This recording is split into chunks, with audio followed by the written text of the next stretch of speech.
Yetti o'lcha. Ne bo'ldi edi? Bu 4-pakelini gazga aytmaydi. Nima haftangiz telefon qilaylik o'lcha. Mazguz Telegramda logotipisini tashlab qo'yaman aka.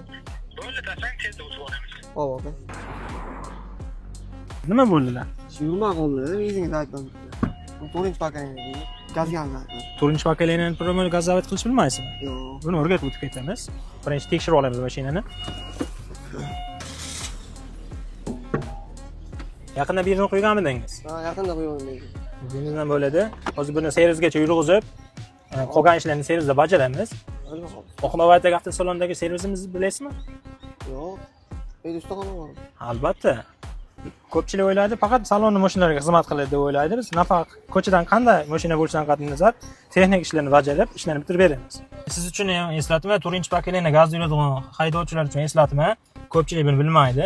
Zamonadan kelit sug'urib olamiz va mana bu gaz imitatorni bosib turamiz. Kelit so'g'andan keyin o'z tittirlagan o'z beradi, signal beradi, chiroq yonadi. Zavet qilasiz. Benziningiz tugab qolsa yo benzin nasosi servisga shu holatda yetib olishingiz mumkin. Okay, tekshirib ko'rishingiz mumkin. Ishlaringizni bitkazib qo'ydik. Ishlaringiz chiroylab bitkazib berdi. Ko'rib turganingizdek, okay, barcha turdagi avtomashina xizmat ko'rsatib, xizmatimizdan mamnunmisiz? Katta rahmat. Ishingiz zo'r ekan. Nam avtomobilingiz eng ishonchli tanlov.